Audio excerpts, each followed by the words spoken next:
Class 12 NCERT आरोहण भाग 2 का आज हम पाठ 11 पढ़ेंगे। अगर आप इस चैनल पे नए हैं तो प्लेलिस्ट में जाके देख सकते हैं। पद खंड को हमने ख़त्म कर लिया है। गद्य खंड का आज हम पढ़ने वाले हैं। पाठ नंबर 11 जैनेन्द्र कुमार का बाजार दर्शन। पाठ 10 महादेवी वर्मा हो चुका है। चलिए चलते हैं बाजार दर्शन की ओर। जैनेन्द्र कुमार का जन्म सन 1905 अलीगढ़ उत्तर प्रदेश में। इनकी प्रमुख रचनाएं हैं परम, अनाम, स्वामी सुनीता, त्यागपत्र, कल्याणी, जयवर्धन, मुक्तिबोध जो कि उपन्यास है इनका, वातायन, एक रात, दो चिड़ियाँ, फांसी, नीलम देश की राजकन्या, पाजेब इनका कहानी संग्रह है, प्रस्तुत प्रश्न, जड़ की बात, पूर्वोदय, साहित्य का श्रेय और प्रेम, सोच विचार, समय और हम इनका निबंध संग्रह है, समय और हम। इनको मिलने वाली प्रमुख पुरस्कार है साहित्य अकादमी पुरस्कार, भारत भारती सम्मान, पद्म भूषण सम्मान। इनका निधन सन 1990 में हुआ था।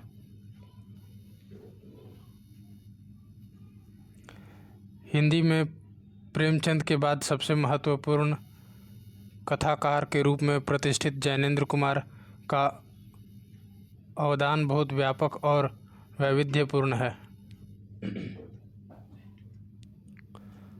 अपने उपन्यासों और कहानियों के माध्यम से उन्होंने हिंदी में एक सशक्त मनोवैज्ञानिक कथाधारा का प्रवर्तन किया।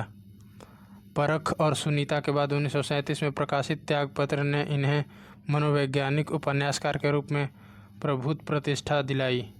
इसी तरह खेल, पाजेब, नीलम देश की राजकन्या, अपना अपना भाग्य, तत्सत जैसी कहानियों को भी कालजयी रचनाओं के रूप में मान्यता मिली। कथाकार होने के साथ साथ जैनेन्द्र की पहचान अत्यंत गंभीर चिंतक के रूप में रही। बहुत सरल एवं अनौपचारिक से दिखने वाली शैली में उन्होंने समाज, राजनीति, अर्थनीति एवं दर्शन से संबंधित गहन प्रश्नों को सुलझाने की कोशिश की। अपनी गांधीवादी चिंतन दृष्टि का जितना सुदृढ़ एवं सहज उपयोग वे जीवन जगत से जुड़े प्रश्नों के संदर्भ में करते हैं, वह अन्यत्र दुर्लभ है। वह इस बात का सबूत पेश करता है कि गांधीवाद को उन्होंने कितनी गहराई से हृदयंगम किया है। बाजार दर्शन जैनेन्द्र का महत्वपूर्ण निबंध है, जिसमें गहरी वैचारिकता और साहित्य सुलभ लालित्य का दुर्लभ संयोग देखा जा सकता है। हिंदी में उपभोक्तावाद एवं बाजारवाद पर व्यापक चर्चा पिछले 1-1.5 दशक पहले ही शुरू हुई, पर कई दशक पहले लिखा गया जैनेन्द्र का लेख आज भी इनकी मूल अंतर्वस्तु को समझाने के मामले में बेजोड़ है। वे अपने परिचितों मित्रों से जुड़े अनुभव बताते हुए यह स्पष्ट करते हैं कि बाजार की जादुई ताकत कैसे हमें अपना गुलाम बना लेती है। अगर हम अपनी आवश्यकताओं को ठीक समझकर बाजार का उपयोग करें तो उसका लाभ उठा सकते हैं, लेकिन अगर हम ज़रूरत को तय कर बाजार में जाने के बजाय उनकी चमक धमक में फंस गए तो वह असंतोष, तृष्णा और ईर्ष्या से घायल कर हमें सदा के लिए बेकार बना सकता है।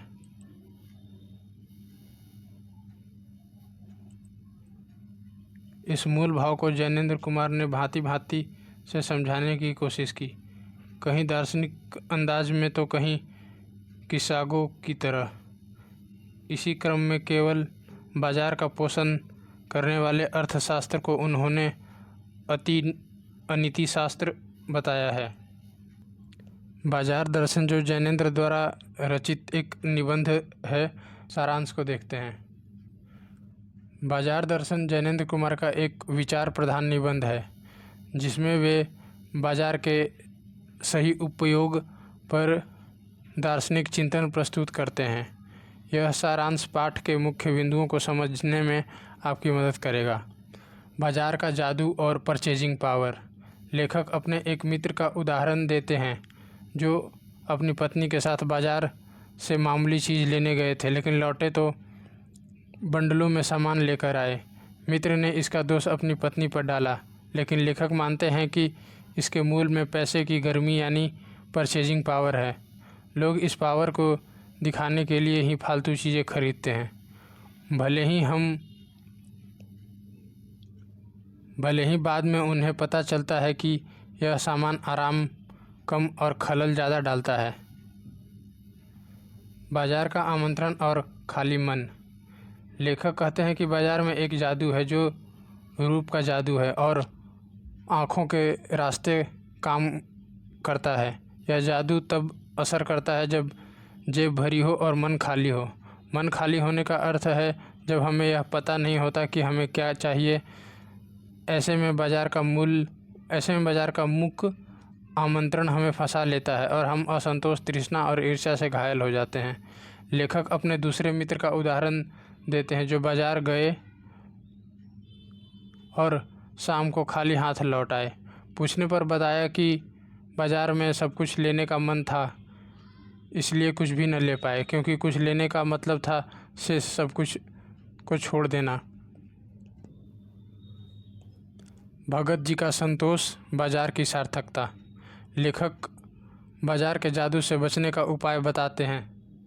मन भरा होना चाहिए। इसका उदाहरण वे अपने पड़ोस में रहने वाले भगत जी से देते हैं जो चूरन बेचते हैं। वे रोज़ाना केवल 6 आने कमाते हैं। जैसे ही 6 आने पूरे होते हैं वे बचा हुआ चूरन बच्चों में मुफ्त बांट देते हैं। उन पर बाजार का जादू बिल्कुल नहीं चलता। भगत जी खुली आँख से बाजार जाते हैं, लेकिन फैंसी स्टोर उन्हें आकर्षित नहीं करते। वे सीधे पंसारी की दुकान पर जाते हैं, अपनी ज़रूरत का जीरा और काला नमक खरीदते हैं और वापस आ जाते हैं। उनके लिए बाजार की सार्थकता केवल ज़रूरत पूरी करने तक है। लेखक कहते हैं कि ऐसे लोग ही बाजार को सच्चा लाभ देते हैं। बाजारूपन और अनीति शास्त्र। लेखक अंत में चेतावनी देते हैं कि जो लोग अपनी परचेजिंग पावर के घमंड में बाजार का उपयोग करते हैं वे बाजार को बाजारूपन देते हैं। बाजारूपन का अर्थ है कपट बढ़ाना। इससे बाजार में सद्भाव खत्म हो जाता है और लोग एक दूसरे को ठगने की घात में रहते हैं। ऐसा बाजार मानवता के लिए विडंबना है और ऐसे बाजार का पोषण करने वाला अर्थशास्त्र अनीति शास्त्र है। बाजार दर्शन पाठ का मूल भाव। बाजार दर्शन पाठ का मूल भाव या मुख्य संदेश उपभोक्तावाद और बाजारवाद के खतरे से आगाह कराना है। जैनेंद्र कुमार यह बताना चाहते हैं कि बाजार हमारी ज़रूरतों को पूरा करने के लिए है, न कि इच्छाओं या परचेजिंग पावर का प्रदर्शन करने के लिए। पाठ का प्रतिघात यह है कि जब हम खाली मन से बाजार जाते हैं तो बाजार का जादू हम पर हावी हो जाता है और हमें असंतोषी, ईर्ष्यालु, तृष्णा का गुलाम बना देता है। इसके विपरीत भगत जी जैसे भरे मन वाले लोग जो संयम और संतोष के साथ अपनी ज़रूरत का सामान खरीदते हैं, वे न केवल बाजार के जादू से बचे रहते हैं बल्कि बाजार को उसकी असली सार्थकता भी प्रदान करते हैं। धन्यवाद। यह पाठ यहीं समाप्त होता है।